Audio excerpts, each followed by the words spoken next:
Whoa, hello to all of our beautiful Cancel. listeners. Stop. We forgot to get 𝓟𝓸𝓽𝓪𝓽𝓪.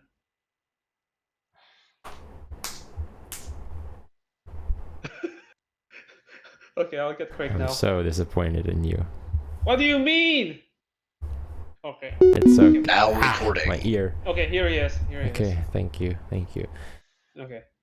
Okay, 3, 2, 1.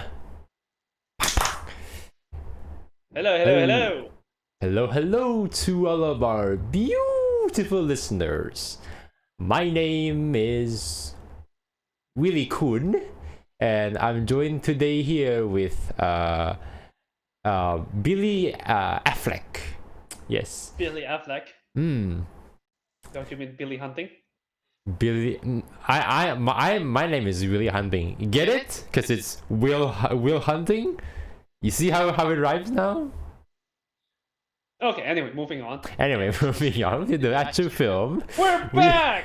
We're back. I almost forgot to mention about that, but we're back after, what, 2 months? Yeah, 2 months hiatus. Yes. Because, the holidays, we really miss... Yes, we have our own soul searching. Our family want us to come back, so we said yes, and we came back. We done some interesting things there, and so yeah, we went back to Ireland, back to our potato family. yeah. Except we don't speak Irish, but sure. Right. Speaking of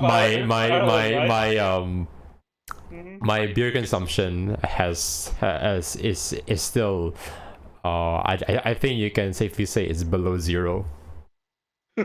when you put in the breathalyzer into my mouth, I think it still reads 0. Well, no, I would just say -3 probably. It's too much. Oh. Wait, I thought if it goes up, it means you drink more, right? Yeah, you drink more, but I don't know, the way you put it, right, makes me think that in my head, as a software developer, right, if the number just go around just because how high it is. Like buffer overflow. Wait, I thought that's like the thing that they do in cartoons, is, you know, when the character steps on the weighing scale, and yeah, but in cartoon the scale itself will get destroyed. But in reality, realistically, right? If it's a software, then it'll just reset back. Okay. All right. Aside from technical joke, right? Speaking of Ireland, isn't Will Hunting himself Irish? Because he did mention he is an Irish Catholic. Well, doesn't I don't think it matters anymore, because he's technically an Irish immigrant who lives somewhat peacefully in America. Yeah, I don't get lied about a lot of things. Sure. But yeah, we're reviewing Good Hunting today. Good Will Hunting. Good Will Hunting.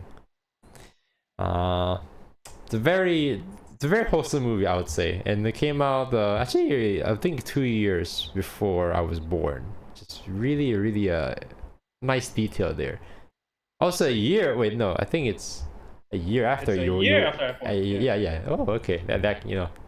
Oh, everything comes into circle now. Interesting. Yeah. So yes, this movie came out in '97. It stars Matt Damon, Ben Affleck. Who else is there? Robin Williams. Oh yeah, I almost forgot about that guy. And then Stellan Skarsgård. Oh yeah, the Baron Hagar. What's that? Yeah, the Baron Harkonnen. Harkonnen Baron, is his name in the Dune movie? Yes. The guy, the big fat guy who can like levitate in the air for some reason. Yes. And actually, even did you remember he played this scientist in the first Thor movie, or maybe like I think in Thor 2 as well. Thor. Yeah. Oh yeah, that's him, right? I think he's also in the Avengers. He's one of those people. He's one of those people who actually got somewhat like mind controlled by Loki's staff. Yes. Yeah, it's him. Yeah. Yeah. It's been, you know, he's been through some rough times, you know. What a poor guy, you know. And it all starts from this movie. Just basically him just trying to give Matt Damon's character a really good career head start, but like Will Hunting is like, nah, fuck you. It is such a good movie though. Surprisingly, it's such a good movie. That's the weird thing, right? Because I think with this script, right, if it's played by someone else who is not Matt Damon or Ben Affleck, I think it would feel very, very different. And I don't mean that in a good way either. It's I don't think it's gonna work this well. You know, actually, speaking of the movie as is in of itself, right? And we're talking about all the acting. I'm just looking back at all of our lists of movies that we've recorded so far, and I think this is the first movie in a long time, a good Western movie with good acting. You know, like good drama. Yeah. Yeah, I do appreciate this. When is the last one? Can you tell me? Western film? Yeah.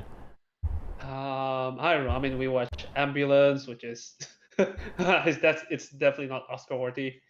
And then you did Escape from New York, but that's an action film. There's Doctor Strange. I don't enjoy Escape New York either. Okay. Yeah. I don't think we ever did an actual drama film. At least American drama film. Wow. Really? Yeah. I mean, Kiss Kiss Bang Bang is a thriller, so that could you consider the Suicide Squad as a family drama? It's not.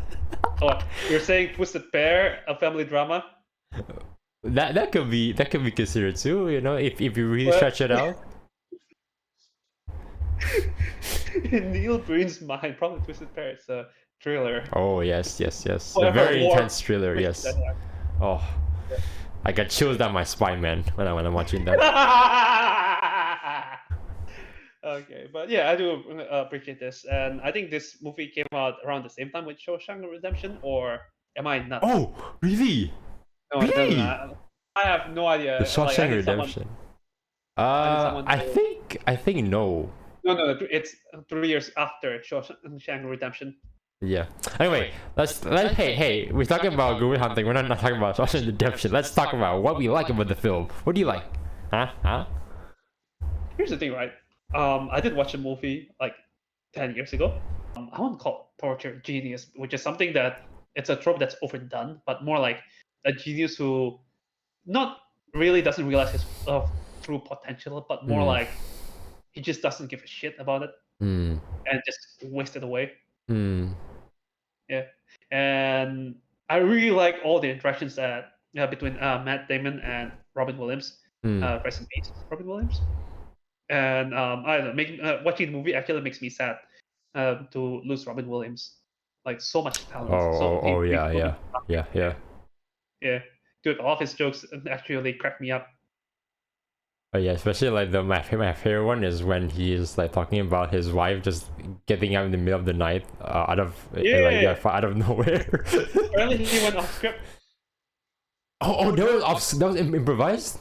Yeah, that was improvised. So he got Matt Damon laugh. Wow. And actually the cameraman also laughed. So they actually had to cut the shot and restitch it. Oh wow. Can you imagine the cameraman also laughed? But it's such a genuine reaction of Matt Damon that they had to take it anyway. Wow. Yeah, dude. These people are like are already on another level. Like holy shit. Yeah, exactly. Because the thing is that you imagine as an actor, right?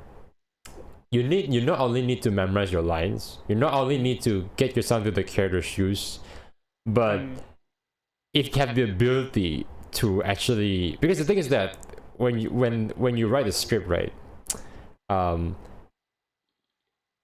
it only makes sense. Basically, it only makes sense in your head. Like in your head, it makes sense. Oh yeah, this scenario will play out like this. Or this scenario will play out like that, based on your experience and also like how your brain chemistry works. I cannot explain specifically, but basically that's how it goes. So when you actually put it into like reality, As in, yeah, you bring in people from different cultures and backgrounds, and they ask them, hey, Williams, can you do this line for me? And then he's gonna like, oh, you know what? I can do something better than this. Like, oh, what is it, Mr. Williams? Oh, yeah, I can make jokes about my wife. Oh, okay, all right. Let's sit down and hear you out then.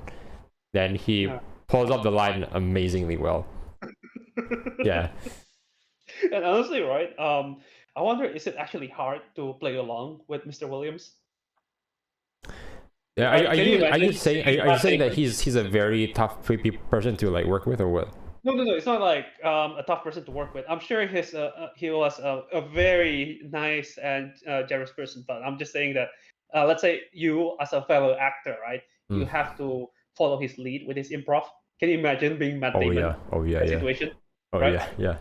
But then again, probably his improv is made to like relax people down, right? Maybe. Actually, I noticed that actually a lot of comedians, that when they do like drama, they can improv very well, because in comedy you do have to improv like a lot. That's the thing. Like there, especially like stand-up comedy, you have a script, but if you stick to your script like too much, it's actually not good.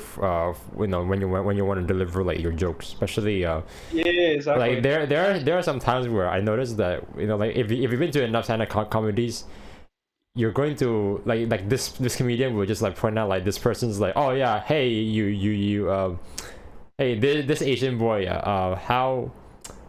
how long have you been studying last night? I was like, about 2 or 3 hours. 3 hours, really? Well, I've been studying for like an hour, and I'm already like fed up and all of that. They're gonna basically try to make a joke about something like that's basically out of the blue, that where they don't really improvise, so that they don't really plan. Yeah. So yeah, it's very. I mean, I'm not surprised that Robin Williams can do this in this film, and he does it really well. It's like I know he can do it, but I didn't expect him to be this good, if that makes sense. Yeah, exactly. And speaking of improv, right? Don't forget, Casey Affleck is also in this movie.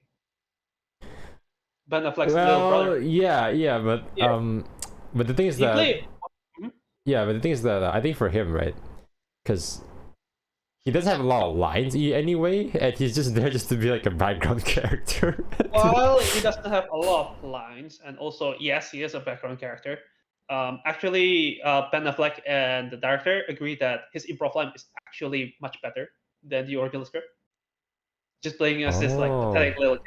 And I don't like, he played even more pathetically, which actually fits the character and somewhat more endearing, even though pathetic. Yeah, it's like a lot of people improv apparently in this movie, and I think it actually improved the quality so much. Wow. Okay. Yeah. Oh man. How old are these people? I mean, Matt Damon, right? How old? And Matt Damon and Affleck, how old are they in this movie? I think they're at least like 24, 23. They're not that. 26. They're quite 26. Oh. Yeah, 26 at the time of filming. I'm expecting like much younger than that. Yeah, because things like if they're around my age, I actually feel even more shitty about myself. But isn't it the whole theme of the film, right? Is that there are people with talents out there, but they don't actually use it. That infuriates us, people like us who wish that we have those talents. Yeah, true. Yeah. Honestly, right, rewatching this movie makes me realize that there's so much dramatic moment. Remember, Skarsgård's character, Professor Lambo, right? He was talking to Will, about mathematical equation, and then he was so dumbfounded that Will found a much easier solution. Oh yeah. But Will just brush him off, and then Will just freaking hate like getting into all this job interview, and he just burned the paper, and the professor tried to save it because for Will it's nothing, right? It's easy, but the professor is just agonizing because he get to see someone who wasted his potential. There's something very interesting I kind of noticed, especially when I'm still in university, because the thing is, when you it's as if when you are subjugated into into like studying a higher academic like quality, if that makes sense. So basically if you're studying in academia for a little too long, at least longer than most people, you start to overanalyze stuff, you start to overthink a lot of stuff. Because the thing is, when because especially if you're like a professor, because you do use your brain a lot, right? You do need to write papers and research papers, blah blah blah, and that even of itself needs some thinking to write like those reports, right? Yeah, so it's pretty normal for them to just like, even though the solution can be just walk a straight line, but they're trying to do like, oh yeah, we should the most it may not be the most efficient way, but you know what, for the time being it's a pretty good method. So what you do is you walk to the left and take a few rights and make sure to turn around. but the thing is like, but the thing is that the destination is like, it's just there. They just overcomplicate things, if that makes sense. It's easy to be said though, rather than be done, because the thing is, remember, these professors, they have spent many years to perfect their to hone their craft and knowledge, and you can't just expect some random kid to just breeze through all of them and solving every one of them. Yeah. So that's the thing, like that's what makes Will special in this case. So yeah, maybe you're right. Some of the professors overthink, and technically, yes, they have, in some of the scenes, they have solved the equations. It's just that Will done it in a much more elegant way, which just takes a whole different level of geniusity to actually get to that point. So potential. I find Matt Damon's character Will. It's very interesting to see someone like him. He's like, oh yeah, I go to the library to study, and yeah, remember in the movie he has a girlfriend, and then, oh yeah, what do you study? Oh yeah, why you studying? And he said, oh yeah, I just basically do it for like, for fun. And then she answers him back, for fun? I'm sorry, excuse me.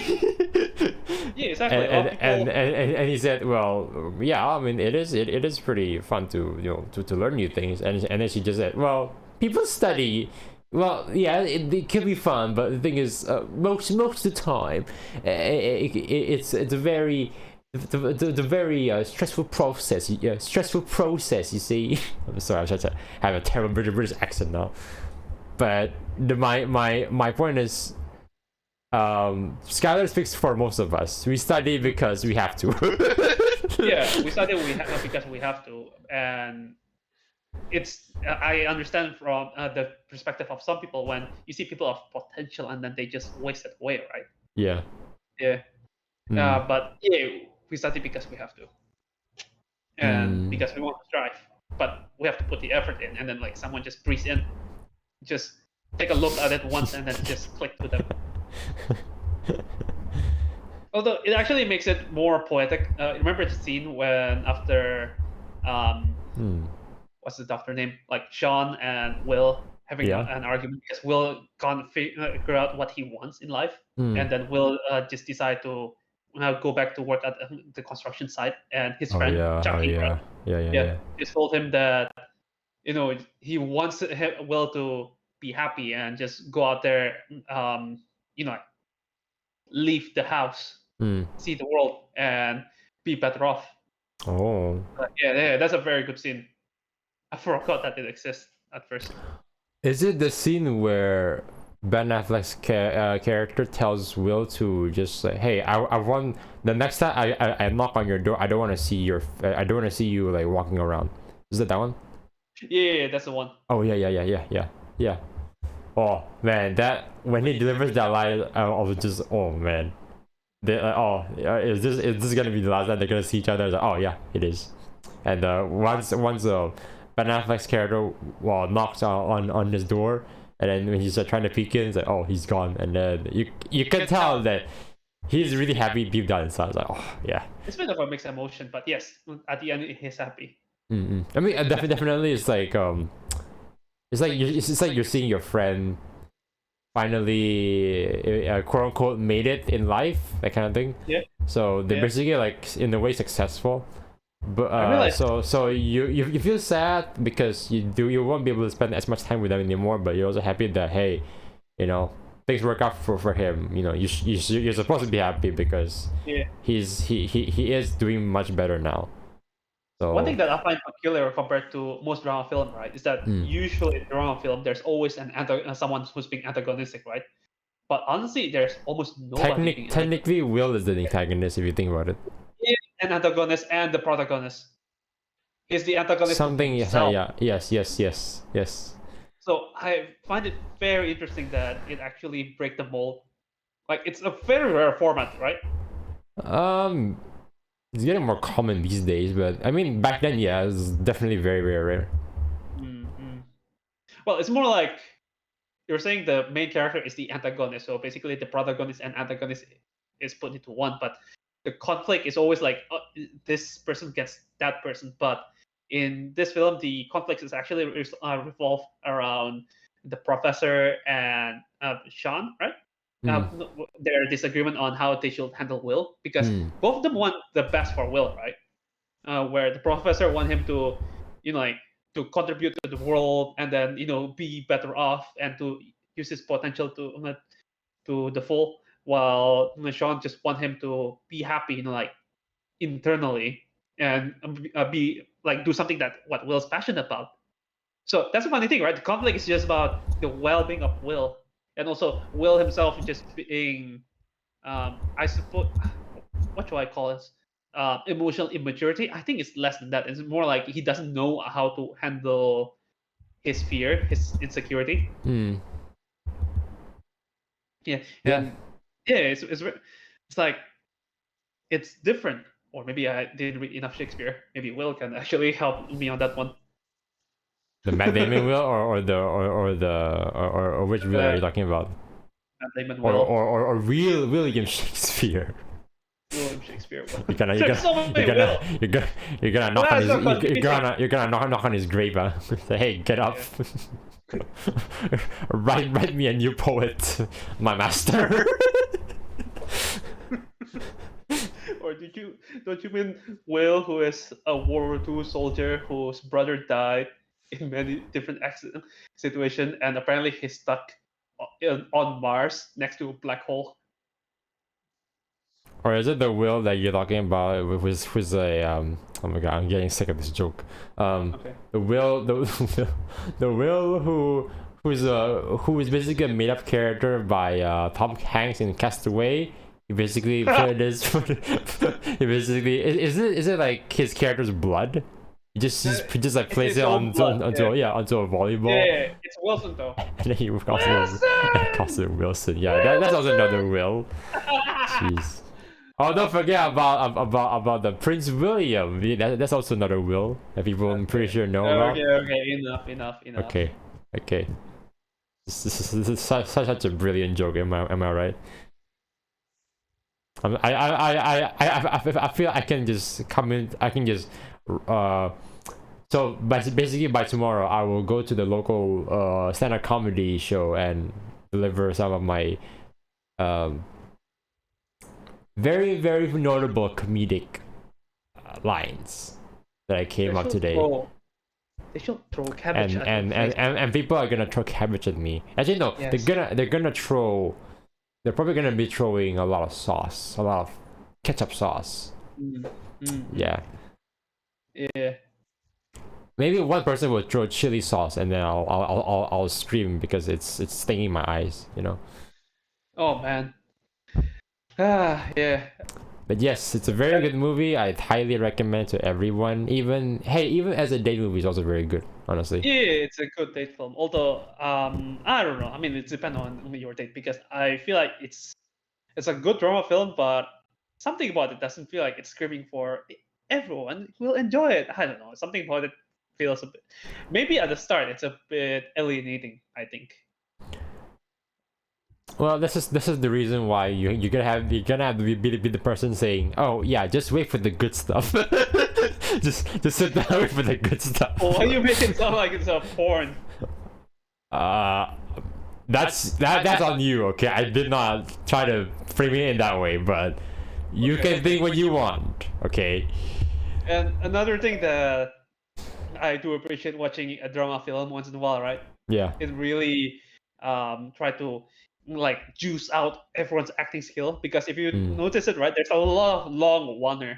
You know, like how people say like a oneer is just like this long take of a lot of shit happening, right? Yeah. Like people fighting, and heck, there's actually a film that I watched on a plane once, right? It's called One Shot, where it's literally an action film where the whole premise is done in a one take. Well, actually, it's not. It doesn't work that way, but you get what I mean. It's like 1917 again. But Oh. in this one, right, from what I read, the scene when Robin Williams talking to Will about like experience, and how he's talking about Will is just a kid who who in the first glance looked like this really smart snob, right? But in reality, it's just a, a scared kid, and just talking about A how very smart snob scared kid. yeah, exactly. It's just talking about art. Like, you might read about Michelangelo, but you don't know the smell in Sistine Chapel, and just being under it, right? And then talking about love, you might cite a poem or something, but then he wouldn't truly understand like through intimacy, right? Until he experiences it himself. And then talking about war, and then seeing actually being next to dead people that will forever haunt him. So I think that's a very good scene. And then there was also the scene with Ben Affleck, the one that you mentioned earlier, right? Yeah, that's also my my favorite one. My favorite one actually is this one. It might ring something in your head, but the scene where Matt Damon and Skyler like just basically have like this fight. It's like, oh, okay. Can someone relate to that? But the thing is that I think what stands out a lot is that because I really commend Skyler that she basically said she basically says as like, fuck it, you know what, at least I'm being honest, I want to give it a fucking shot. It's like, oh, okay. Yeah. So the thing is that she's like one of those people who just like I'm willing to risk this. At least I wanna try. Instead of like I love you, but it's like, no, I do love you, and I'm willing to do this, even if it fails, because something like that. Yeah. Yeah, it's a like everyone really bring their A game here. Yes. So technically, yeah, it has everything. It has a romance. It has drama. It has some thriller. It's just a little bit, I don't know the way you put it, right? Maybe it's lacking of horror. I don't know. Why you make it sound like as if every single Hollywood movie these days have to have romance scene? It reminds me of Pacific Rim, where people were excited because the main lead didn't end up going to a romantic relationship. It's like, whoa, guys, it's so progressive. Actually, it's so progressive for lacking something.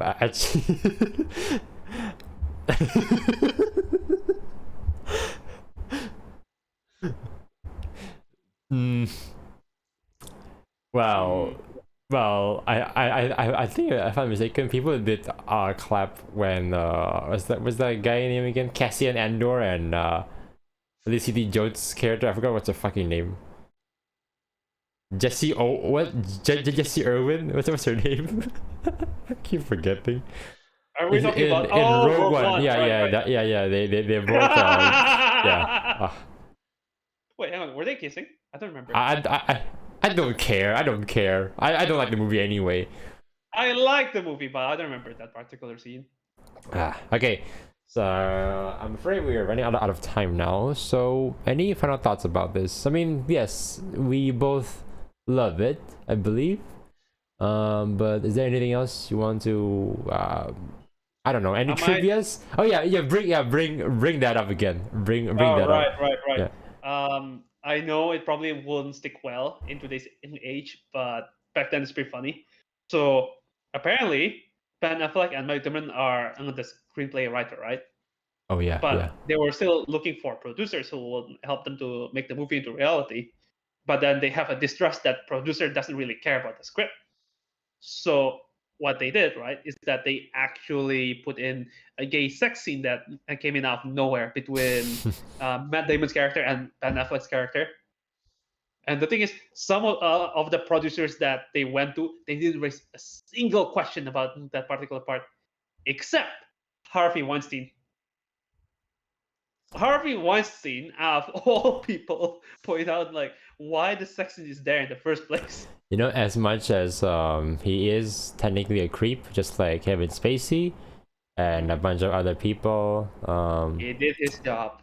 he's good at his job. Okay, you Yeah. cannot lie about that. Same as Kevin Spacey. I'll just say it again. That I like Kevin Spacey as an actor. For this profession, he's very good. In personal life, that's a completely different opinion I have. But you know, these men get the job done. That's basically what I'm saying. They get the job done. But yeah, it's quite weird that that actually happened.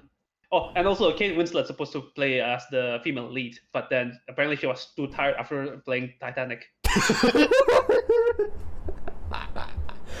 No way. No way. I was reading TV shows to find that. Like, what? Can you imagine if Kate Winslet's there? Just out of nowhere. It's like, No, oh, actually- it's like, wait, didn't your boyfriend just drown like 3 weeks ago? No. Sorry, I'll correct that stuff. Didn't your 100-year-old boyfriend drowned? Wait, hang on. Is there any movie with Leonardo DiCaprio and Matt Damon together? I don't know. I'm pretty sure there is. No, well. I think if you want to find those movies where you have like big Hollywood stars like in one film, I think you should probably look into Tarantino's stuff. Like Once Upon a Time in Hollywood, where he can literally afford Leonardo DiCaprio and fucking Brad Pitt. I don't know what kind of money can you Consistently, mind you, because remember, Yes. there's also Jamie Foxx and Leonardo DiCaprio in Django, right? And then what else? yes. Kill Bill doesn't really count. Doesn't count. Inglourious Basterds technically has Christopher Waltz and Brad Pitt. Brad Pitt again. Yes. And there's so many Samuel Jackson. How the fuck can he like wait? Like how did he like how is he able to afford these people, bro? Like, bro. It's fucking Tarantino. And I don't forget also like Once Upon a Time also has Margot Robbie, which I'm pretty sure at this point she's gonna be asking you at least a few $1 million. I'm pretty sure. Wait, hang on. What's the female lead in Hateful Eight? I don't remember. Isn't that Also, Jennifer? Oh, God, I forgot what's her name. I forgot what's her name. Anyway. Anyway. I guess. Yeah. So, final thoughts, Mr. Wilson. Good movie. Bring your date, bring your best friends to watch this. Bring your bros, bring anybody, even your own family. You know, it's a very very awesome. It will definitely give you guys some actual quality time together, because it's one of those films that actually we might spark some discussions between each other. So yes, definitely recommend it. I highly recommend. And also, I probably would recommend people to watch Dead Poets Society. Also, another Robin Williams film, which I actually have not seen yet. People actually love it. Yeah. Oh man, I miss you, Robin Williams. Maybe we should have like a binge watch of all films that starring Robin Williams, including Aladdin. What do you think we should watch next? Dead Poets Society, or maybe we should go for something a bit more edgier. Watch Castaway. Oh really? I don't know. Really? We'll think about it. Okay. We'll keep you guys surprised. Oh, this will be a surprise now. Okay, all right. Can't wait. All right, so see you guys next time. Where can they find us, Billy? Y'all can find us on YouTube. We're primarily there, but you can find us on Spotify, Google Podcasts, Amazon Podcasts, Apple Podcasts, and Podbeans. All right, that's all for today. See you guys next time. Bye bye. Next time on Sharknado.